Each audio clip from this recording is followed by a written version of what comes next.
Good morning students.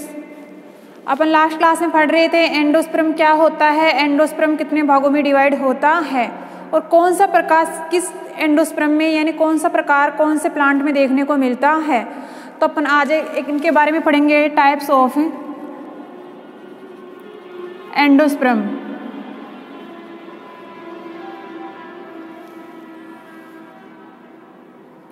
Endosperm mostly 3 प्रकार का होता है, सेलुलर यानी अपन बात करते हैं न्यूक्लियर, सेकंड था सेलुलर और थर्ड था हिलोबियल। यानी यहाँ पर अपन ने तीनों के बारे में चर्चा की थी कि तीनों मोस्टली एंजियोस्पर्म है, आवर्तबीजी प्लांट में हैं, तीनों का निर्माण एक साथ होता है। लेकिन ये कंडीशन किस में देखने को मिलती है, एंजियोस्पर्म में यानी आवर्तबीजी प्लांटों में। लेकिन जैसे अपन नॉर्मल प्लांटों की बात करते हैं तो उनमें एक एक यानी अलग अलग प्रकार का एंडोस्पर्म मिलता है। किसी में मिलता है न्यूक्लियर, किसी में मिलता है हिलोबियल, किसी में मिलता है सेलुलर। तो यहाँ पर अपन इनके बारे में चर्चा करेंगे, न्यूक्लियर होता क्या है, हिलोबियल क्या होता है और सेलुलर कैसे होता है। यानी ये बात अपन ने जैसे ही इनकी जो पोजीशन होती है, इनका जो लास्ट में जो परिपक्व होता है, किस प्रकार से परिपक्व टाइम होता है वो अपन देखें तो जैसे अपन ने एंजियोस्पर्म की चर्चा की थी उसी के सिमिलर होता है। लेकिन इनका जो परिपक्व मेच्योर है यानी परिपक्व से यानी अपरिपक्व से परिपक्व की तरफ कैसे आते हैं, तो शुरू में जो अपरिपक्व होते हैं उस स्ट्रक्चर में ये क्या होते हैं, डिफरेंट होते हैं। उसके बाद जैसे जैसे अपरिपक्व से परिपक्व की तरफ जाते हैं तो लास्ट में जैसे अपन ने बात की थी एंजियोस्पर्म की, तो उसी के समान ये दिखते हैं। लेकिन जो इनका जो बचपना है, अपन कह सकते हैं अपरिपक्व अवस्था है, ये क्या होती है, डिफरेंट होती है। तो अपन बात करते हैं सबसे पहले न्यूक्लियर की बात करते हैं तो इनमें सभी में अपन को एक एक दो एग्जाम्पल ध्यान में रखना है। सबसे पहले अपन न्यूक्लियर सबसे अच्छा एग्जाम्पल है कोकोनट। कोकोनट को वैज्ञानिक नाम है कोकोनट न्यूसीफेरा वैज्ञानिक नाम है कोकोनट का। उसके बाद अपन बात करते हैं कोकोनट में क्यों होता है, न्यूक्लियर डिवीजन कोकोनट में क्यों होता है। तो यहाँ पर अपन बात करते हैं कोकोनट की, तो यहाँ पर जैसे अपन इसकी बात करते हैं फ्रूट की, तो इसमें क्या होता है, ये चारों तरफ अपन इसको बोलते हैं गिरी, क्या बोलते हैं, यानी वाइट कलर की होती है, ये अपन कह सकते हैं आवरण। लेकिन इसके अंदर पानी होता है, दूध या पानी होता है। और ये दूध या पानी जैसे ही फल अपरिपक्व रहता है, अपन बोलते हैं कच्चा नारियल पक्का नारियल, तो कच्चा नारियल के अंदर क्या होता है, पानी होता है। और ये पानी किस शेप में होता है, किस कलर का होता है, दूधिया कलर का होता है। क्यों होता है दूधिया कलर का, क्योंकि कच्चा नारियल की जैसे ही परिपक्व अवस्था में जाता है तो ये कच्चा जो पानी है धीरे धीरे लिक्विड मात्रा में होता जाता है और एक परिस्थिति में ये लिक्विड मात्रा में हो जाता है तो उसके बाद ये अंदर की तरफ जमने लग जाता है। लेकिन अपन ने क्या लिया, अपरिपक्व को काम में लिया। अपरिपक्व में तो क्या रहता है, सिर्फ आवरण ही बनता है और वो दूधिया कलर का पानी है वो अंदर की तरफ ऐसे कैसे रहता है। लेकिन यहाँ पर अपरिपक्व की बात कर रहे हैं अपन कि अपरिपक्व में बात करते हैं तो ये किस प्रकार के शेप में दिखता है, न्यूक्लियर, यानी बीच में से क्या दिखता है, लिक्विड फॉर्म में दिखता है, अपन कह सकते हैं दूध या पानी दिखता है। और दूध या पानी से ही जैसे दूध या पानी अपन कह सकते हैं अपरिपक्व स्टेज से परिपक्व स्टेज में जाता है तो ये दूध या पानी क्या होता है, धीरे धीरे लिक्विड का फॉर्म ले लेता है। लिक्विड के फॉर्म के बाद ये धीरे धीरे क्या होता है, लिक्विड यानी अपन बोलते हैं जटिल हो जाता है और जिससे अंदर की तरफ है जम जाता है और जिससे अपन बोलते हैं आवरण है, उसकी मोटाई में क्या हो जाती है, वृद्धि हो जाती है। उसके बाद अपन बात करते हैं कि इसके अंदर जो लिक्विड पानी होता है दूधिया कलर का वो लिक्विड होता है। अब यहाँ पर इस पानी है दूध या पानी, देखो दूध या पानी को अपन कह सकते हैं कि साइटोकाइनिन है, इसकी मात्रा ज़्यादा होती है। यानी ये भी अपन को ध्यान में रखना है, जैसे अपन ने सेकेंड ईयर में प्लांट फिजियोलॉजी पढ़ी है तो उसमें साइटोकाइनिन की मात्रा सबसे ज़्यादा किसमें होती है, सेल डिवीजन की करने की क्षमता। यानी अपन दूध या पानी को कल्चर मीडियम में भी काम ले सकते हैं। यानी अपने बायोटेक पढ़ा है, उसमें टर्म आया था कि कोकोनट का मिल्क, यानी कोकोनट का दूध या जो पानी होता है उसका उपयोग अपन कल्चर मीडियम में कर सकते हैं साइटोकाइनिन की जगह, क्योंकि ये एक साइटोकाइनिन है। साइटोकाइनिन हार्मोन एक तरह से ऑक्सीजन अपन कह सकते हैं कि जो दूध या पानी होता है कोकोनट का उसी के बराबर होता है। इसके बाद जैसे ये दूध या पानी परिपक्व अवस्था में जाता है तो अंदर की तरफ क्या होता है, जमने लगता है, जिससे ये बाहर वाला कवच है अपन कह सकते हैं आवरण है, इसमें क्या हो जाती है, मोटाई में बढ़ जाती है, यानी मोटाई बढ़ जाती है। अब यहाँ पर अपन बात करते हैं कैसे इसका निर्माण होता है, यानी निर्माण तो कैसे होगा, अगर पोलन ग्रेन का एक न्यूक्लियस किससे संलयन हो जाता है, एम्ब्रियो से कि सेकेंडरी न्यूक्लियस से, तभी तो एंडोस्पर्म का निर्माण होगा। लेकिन उस एंडोस्पर्म के अंदर अपन बात करते हैं न्यूक्लियर की, किसकी बात करते हैं, न्यूक्लियर की। तो यहाँ पे जैसे अपन सबसे पहले बात करते हैं न्यूक्लियर की, जैसे सबसे पहले अपन बात करते हैं न्यूक्लियर की, तो न्यूक्लियर में सबसे पहले क्या होता है, एंडोस्पर्म। देखो एंडोस्पर्म तो सभी में बनता है, जितने प्लांट हैं एंडोस्पर्म बनता है, लेकिन एंडोस्पर्म का निर्माण कैसे होता है ये भी पता है अपन को कि मेल और फीमेल गैमेट्स के संलयन से, यानी उसके सेकेंडरी न्यूक्लियर उसका सेकेंडरी न्यूक्लियस संलयन होता है, तो एंडोस्पर्म का निर्माण होता है। लेकिन एंडोस्पर्म होता क्या है, जो बना है उसके बारे में अपन बात करते हैं कि कैसे बनता है। तो सबसे पहले अपन बात करते हैं सीड में ऐसी पोजीशन होती है, बीच में होता है जाइगोट, यहाँ पे होती है डीजनरेटिव सेल, डीजनरेटिव सेल, नीचे होती है एंटीपोडियल सेल, नीचे क्या होती है, एंटीपोडियल सेल। उसके बाद अपन बात करते हैं बीच में होता है प्राइमरी एंडोस्पर्म न्यूक्लियस, यानी अपन इसको कह सकते हैं प्राइमरी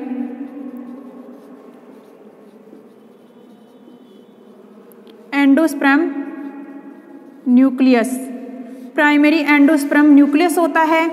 अब ये प्राइमरी एंडोस्पर्म न्यूक्लियस होता है बीच में, ये अपन को पता है ये कौन से स्ट्रक्चर है प्राइमरी एंडोस्पर्म न्यूक्लियस, ये कहाँ से प्राप्त हुई है ये संरचना। अपन बात करते हैं मेल न्यूक्लियस प्लस साथ में सेकेंडरी न्यूक्लियई,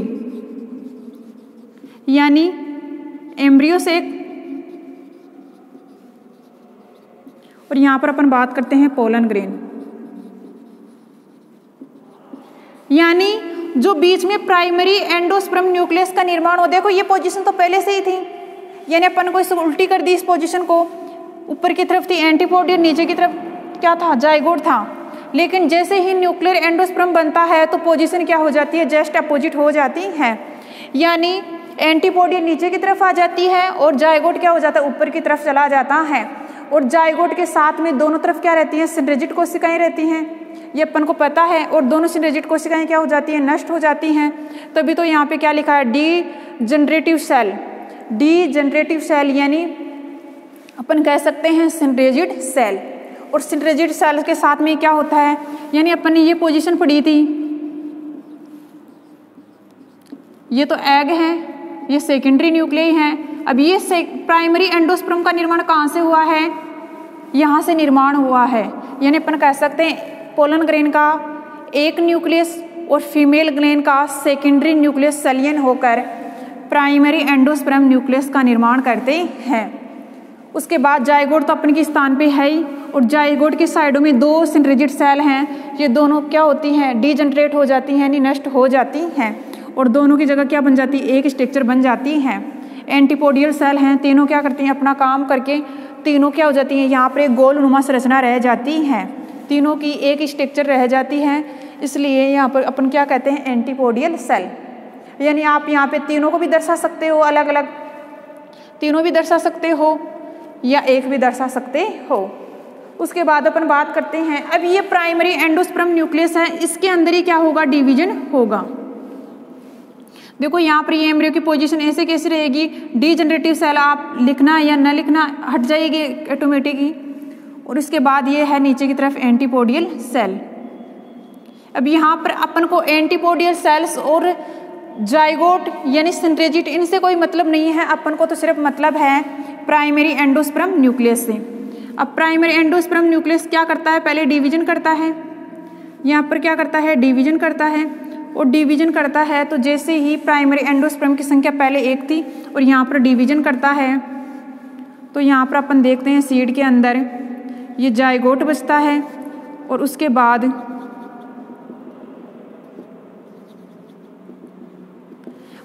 अपन बात करते हैं तो 2 क्या बन जाते हैं एंडोस्पर्म, और ये नीचे की तरफ क्या है एंटीपोडियल है। अब दोनों एंडोस्पर्म बन जाते हैं, अपन कह सकते हैं प्राइमरी एंडोस्पर्म। अब यहाँ पर प्राइमरी एंडोस्पर्म क्या करते हैं डिवीजन करेंगे दोबारा से, तो अपनी संख्या बढ़ाएंगे बीच के अंदर, जैसे पहले कितने थे 2 थे, अब कितने हो जाएंगे 4। अब इनकी क्या है धीरे धीरे क्या है संख्या ही बढ़ रही है, इसके सीड के अंदर इनकी क्या बढ़ रही है संख्या ही बढ़ रही है। जैसे इनकी संख्या बढ़ जाती है तो ये क्या करते हैं धीरे धीरे ऑटोमेटिक परिधि की तरफ हो जाते हैं अरेंजमेंट। जैसे अपन बात करते हैं ये परिधि की तरफ क्या हो जाते हैं अरेंजमेंट हो जाते हैं।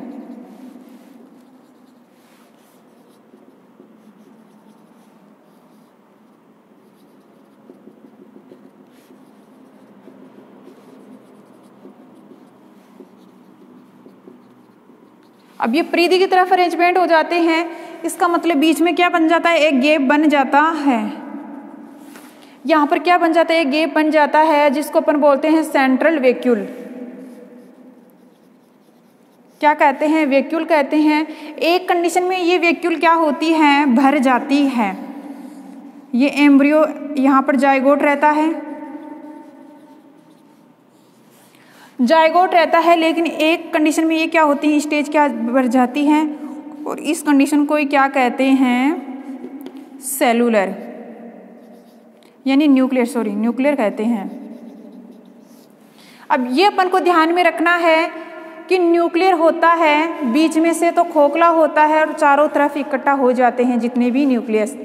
लेकिन अपन बात करते हैं किसकी कि जैसे ही ये परिपक्व है अपन कह सकते हैं यहाँ पर सपोज करो कच्चा नारियल है, कच्चा नारियल है, इस वैक्यूल के अंदर क्या है पानी है, दूध या पानी है। लेकिन जैसे ये कच्चा नारियल पक्का नारियल में चेंज होगा यानी परिपक्व नारियल में चेंज होगा तो यहाँ पर ये दूध या पानी क्या हो जाएगा जम जाएगा। कहने का मतलब अपन कह सकते हैं इस प्रकार की स्ट्रक्चर यानी अपन कह सकते हैं ये स्ट्रक्चर कुछ टाइम में ही अपन जैसे ही परिपक्व अवस्था में इसको तोड़ते हैं इस कंडीशन को देखते हैं तो ये बीच वाली कंडीशन क्या हो जाती है भर जाती है। यानी अपन कह सकते हैं एम्ब्रियो क्या हो जाता है पूर्ण हो जाता है और ये क्या होती है गैप भर जाती है। लेकिन ये गैप डायरेक्ट नहीं बढ़ सकती है, यहाँ से गैप ये डायरेक्ट नहीं आ सकती है क्योंकि पहले इनका क्रम होता है परिधीय। देखो तभी इनका नाम क्या रखा न्यूक्लियर। न्यूक्लियर क्या होता है परिधि की तरफ, अगर ये परिधि की तरफ अरेंजमेंट होंगे तभी फिर बीच वाला गैप बढ़ेगा। ये अपन डायरेक्ट ये प्रोसेस नहीं बना सकते लास्ट वाली, पहले अपन को न्यूक्लियर बनाना है। यानी इसमें मोस्ट कंडीशन यही देखने को मिलती है, इस प्रकार की कंडीशन देखने को मिलती है इस प्लांट यानी इस प्रकार के एंडोस्पर्म में। ज़्यादातर प्लांटों में इस प्रकार की कंडीशन देखने को मिलती है। देखो सबसे पहले क्या होता है जाइगोट होता है, जाइगोट के साइडों में ये दोनों तरफ क्या होती हैं सिंड्रेजिट कोशिकाएं होती हैं जो अपन ने पहले बात की थी। अब इस सिंड्रेजिट कोशिकाओं का क्या काम होता है एग की हेल्प करना या एग का कुछ काम करके क्या हो जाती है ऑटोमेटिक क्या हो जाती है डीजनरेट हो जाती हैं।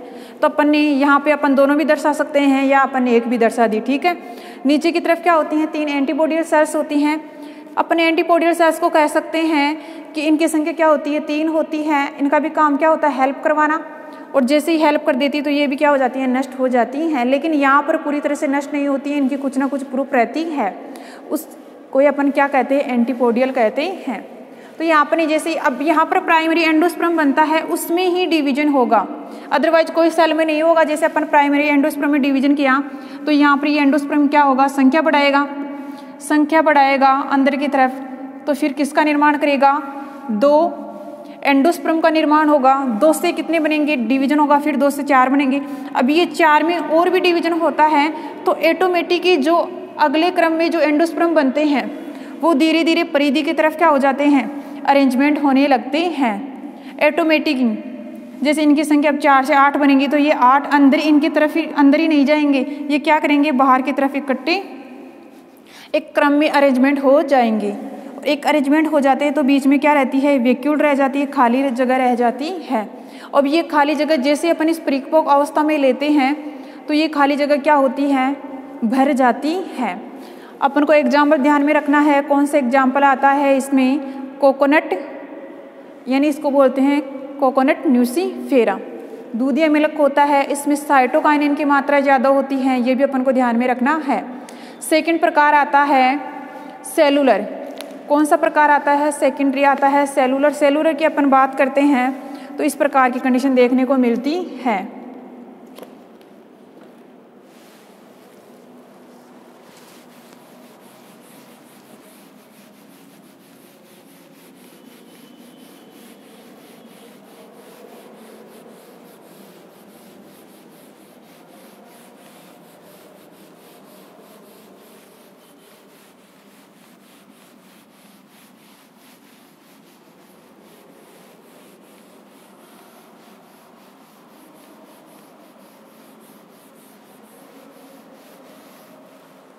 अब सेलुलर की अपन बात करते हैं तो सेलुलर में क्या होता है,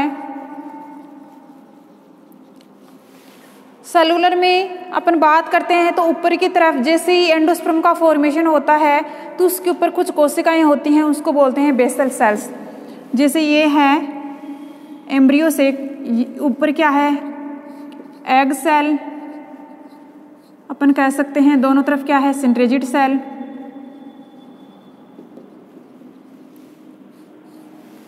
नीचे की तरफ क्या है, एंटीपोडियल सेल। अब यहां पर अपन बात करते हैं एंटीपोडियल सेल्स और बीच में क्या होता है, प्राइमरी, अपन कह सकते हैं प्राइमरी एंडोस्पर्म। अब इसके ऊपर ये स्ट्रक्चर नॉर्मल है लेकिन इनके ऊपर क्या प्रेजेंट होता है, बेसल सेल प्रेजेंट होती हैं।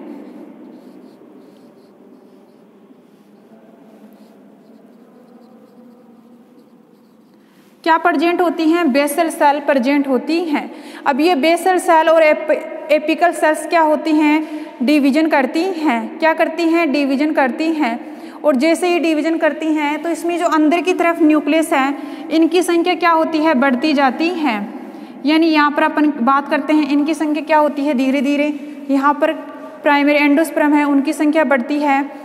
एक कंडीशन में ये हो जाती है इनकी संख्या बढ़ के ये क्या होता है, पूर्ण आकार ले लेता है, यानी अपन कह सकते हैं सेलुलर के रूप में ये इकट्ठी हो जाती हैं। इसके ऊपर क्या होता है, आवरण बनने लगता है।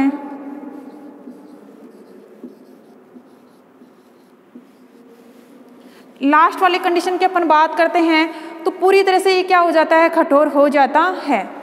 कैसे, जैसे अपन बात करते हैं इस प्रकार की स्ट्रक्चर की तो ये पूरी तरह से ऊपर वाली स्ट्रक्चर तो सेम के सेम रहेगी, लेकिन सेलुलर में क्या होता है ये एक दूसरे से टच हो जाते हैं। जैसे अपन बात करते हैं ये तो क्या बन जाता है, इसमें एम्ब्रियो से, ये एम्ब्रियो होता है यहाँ पे, इससे क्या बन जाता है, सस्पेंसर, चूसांग। सस्पेंसर और चूसांग बन जाते हैं। उसके बाद अपन बोलते हैं प्रो एम्ब्रियो। प्रो एम्ब्रियो क्या होता है, नीचे की तरफ होता है होस्टोरिया।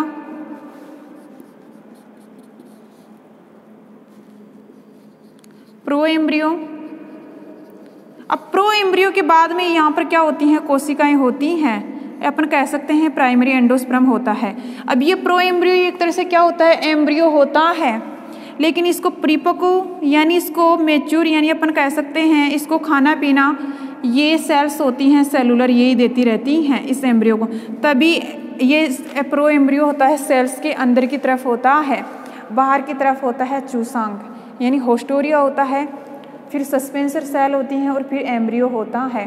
तभी तो एम्ब्रियो एंडोस्पर्म में थोड़ा सा दखा हुआ अंदर की तरफ दखेला हुआ रहता है। ताकि इन एंडोस्पर्म से क्या ले सके, पोषण ले सके और अच्छी तरह से अपन का विकास कर सके। तो यहाँ पर इसमें सबसे पहले बात करते हैं एपिकल सेल्स और बेसल सेल्स होती हैं जो एम्ब्रियो सेक के बाहर होती हैं। एम्ब्रियो सेक के अंदर ये पोजीशन होती है। अपन को सिर्फ ध्यान में रखना है प्राइमरी एंडोस्पर्म। प्राइमरी एंडोस्पर्म है, डिवीजन करेगा तो पहले इनकी संख्या क्या होती है, 1 होती है। उसके बाद कितनी हो जाती है, 2 हो जाती है। 2 के बाद फिर से डिवीजन होगा तो इनकी संख्या क्या हो जाती है, 3 या 4 हो जाती हैं। अपन कह सकते हैं अनेक हो जाती हैं, यानी मैंने लास्ट वाली कंडीशन लिख दी, इतनी हो जाती है। उसके बाद इतनी कोशिकाएं इसके अंदर हो जाती हैं, एम्ब्रियो सेक के अंदर हो जाती हैं। तो उसके बाद ये कोशिकाएं क्या करती हैं, automatic he arrange by arrange, यानी अपन कह सकते हैं अरेंजमेंट में व्यवस्थित होने लगती हैं। जैसे ही अरेंजमेंट में व्यवस्थित होने लगती हैं, लेकिन जो ऊपर की तरफ जो एम्ब्रियो था, ऊपर की तरफ जो एम्ब्रियो है, ये एम्ब्रियो क्या करता है, 3 भागों का निर्माण कर लेता है। कितने भागों का, 3 भागों का निर्माण कर लेता है। फर्स्ट तो है चूसांक। चूसांक सीड के ऊपर की तरफ होता है, जिसकी सहायता से ये क्या करता है, चूसने का काम करता है। सेकंड होती है सस्पेंसर सेल। अब सस्पेंसर सेल्स का काम क्या होता है कि जो प्रो एम्ब्रियो है या विकसित एम्ब्रियो है उसको पोषण देना। सस्पेंसर का क्या होता है, प्रो एम्ब्रियो को पोषण देना। अब प्रो एम्ब्रियो सबसे अंदर की तरफ होता है और ये प्रो एम्ब्रियो और भी पोषण किससे लेता है, जो सेलुलर कोशिकाएं होती हैं उनसे ये पोषण लेता है। इस प्रकार अपन बात करते हैं कि अपन ने 2 एंडोस्पर्म है, कौन सा किस में देखने को मिलता है। तो इस प्रकार के एंडोस्पर्म मोस्टली कुछ प्लांटों में देखने को मिलते हैं। जैसे अपन बात करते हैं एडोक्सा टाइप का प्लांट है, एनोमिना अपन ने पढ़ा था, यानी इस प्रकार के प्लांटों में इस प्रकार के एंडोस्पर्म देखने को मिलती हैं। एडोक्सा में इस प्रकार का एंडोस्पर्म उपस्थित होता है। उसमें प्राइमरी एंडोस्पर्म में 2 डिवीजन होते हैं, फर्स्ट और सेकंड, यानी प्राइमरी एंडोस्पर्म है फर्स्ट यहाँ तक, सेकंड यहाँ तक, और फिर लास्ट वाली स्टेज ये प्राप्त होती है। इसी प्रकार अपन बात करते हैं एनोमिना में, तो इस एनोमिना में क्या होता है, 3rd तक होता है डिवीजन, यानी ये फर्स्ट हो गई डिवीजन या सेकंड, और इससे आगे एक डिवीजन और होता है, उसके बाद ये कंडीशन प्राप्त होती है। यानी अपन कह सकते हैं डिवीजन तो कितना भी हो सकता है, लेकिन लास्ट में अपन को क्या प्राप्त होती है, इस प्रकार के स्ट्रक्चर प्राप्त होती हैं। अब यहाँ पर ये मोस्टली डिफरेंट होता है किसका, सेलुलर का। देखो अपन ने न्यूक्लियर की बात की थी तो इस प्रकार की कंडीशन नहीं देखी थी, लेकिन अपन ने जैसे ही सेलुलर की बात की तो इस प्रकार की कंडीशन देखने को मिलती है। जबकि चूसांक में यानी हिलोबियल है, 3rd प्रकार है, उसमें भी इस प्रकार की कंडीशन नहीं होती है। ये कंडीशन क्यों होती है, क्योंकि वहाँ पे अपन ने सेलुलर की बात की थी, न्यूक्लियर की बात की थी, तो न्यूक्लियर में क्या होता है, बीच में गैप होता है, वैक्यूल होती है, इसलिए वो एम्ब्रियो है डेवलप नहीं हो पाता है। जबकि यहाँ पर इसमें ऐसा कोई होता नहीं है। यहाँ पर टर्म आया क्या, इसमें परिधि की तरफ नहीं है, ये न्यूक्लियस या एंडोस्पर्म परिधि की तरफ नहीं है। अगर ये परिधि की तरफ चले जाते तो फिर ये एम्ब्रियो डिवाइड नहीं होता। तो यहाँ पर अपन को ध्यान में रखना है, सेलुलर होता है उसमें जो एम्ब्रियो होता है ऊपर की तरफ जो जाइगोट होता है वो 3 भागों में डिवाइड हो जाता है। ये मोस्टली अंतर है किसका, सेलुलर का। उसके बाद अपन बात करते हैं 3rd है हिलोबियल। हिलोबियल का अर्थ क्या होता है कि जो बीज में होता है उसमें थोड़ा सा गैप रहता है। जैसे अपन ने आवर्त बीज में बात की थी कि फर्स्ट और लास्ट वाला प्रकार है ये मिलते जुलते होते हैं, सेकंड है ये दोनों से हट के अलग है, लेकिन फर्स्ट यानी हिलोबियल और न्यूक्लियर दोनों मिलते जुलते हैं, माइनर डिफरेंट होता है दोनों में। ठीक है, वो नेक्स्ट क्लास में अपन उसकी बात करेंगे कि इन हिलोबियल में होता क्या है, क्या पोजीशन है, और इसमें जो प्राइमरी एंडोस्पर्म न्यूक्लियस है कैसे अरेंजमेंट होता है, यानी वहाँ तक अपन बात करेंगे। उसके बाद एंडोस्पर्म का उपयोग क्या होता है, कौन सा यानी किसका निर्माण कर रहा है, कौन से प्लांट में किस प्रकार का एंडोस्पर्म देखने को मिल रहा है, यानी ये बात करेंगे अपन नेक्स्ट क्लास में। ठीक है।